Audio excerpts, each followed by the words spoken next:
today? Welcome back to my channel.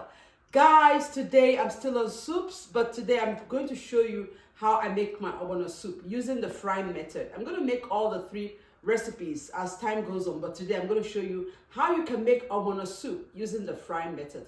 This method is very unique and it comes out very nice every time I make it. The only thing is that sometimes it doesn't really draw because it depends on the type of ogbono seed that you have. When you have the best ogbono seed and use it for this style, it will still draw. But when you don't have the right one, it might not draw, but the taste is always authentic. So I'm going to show you how this is done. If you're ready to see how I do this, please come into this kitchen and let's make it happen. Come on guys, let's go.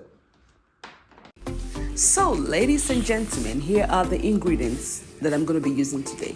I'm going to be using some red onions, yellow pepper, and I'm going to of course use some beef. So blend the onions and pepper and pour it into the washed meat, and I'm going to be adding some KNORR cube. I added a little bit of salt, but I didn't show that video here.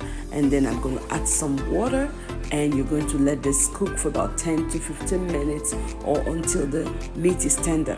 Guys, when you're making this soup, you really need to, be creative with it. It's always good to do what you like with your soup. You can add any ingredients that you like, but just be creative with it. So you put your palm oil in a pot, and once it's hot, you add your chopped onions. You can see that I added the chopped onions there, and I'm adding my ground ogbono.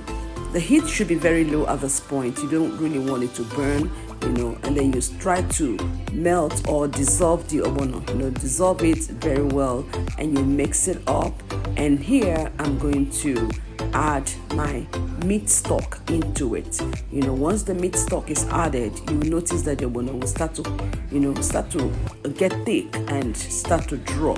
Though this particular ogbono that I used today did not really draw, but like I told you, the taste is always there. You get that taste. If I had used KNORR ogbono, not KNORR, if I had used this other type of ogbono, maybe Nina, it would have drawn. But I went to the store, I didn't see Nina, so I just used this one, but it still came out really nice. So here you see me putting the seasonings, the KNORR cube, the crayfish, and other stock that I have, and I mixed it up here, mixed it up, and then I added a little bit of salt again because I tasted for salt and it wasn't really there. So I added a little bit of salt, and then I'm putting back the boiled meat and fish. Sorry, I forgot to show you that I added smoked fish into this, and then I sprinkle some fresh onions. Guys, you need to do this. The onions give the soup a kind of different taste.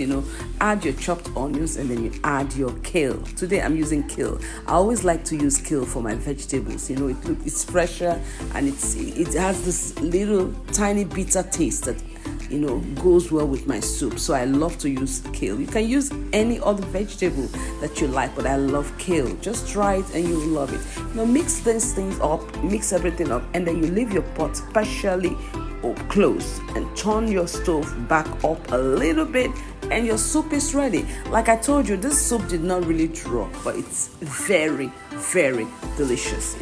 I can't lie to you. This is really, really good.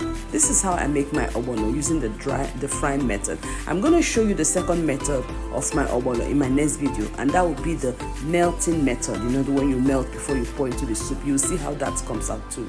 Thank you so much for watching me today, guys. I truly appreciate you. Until next time, it's ciao ciao, bon appetit, and see you later.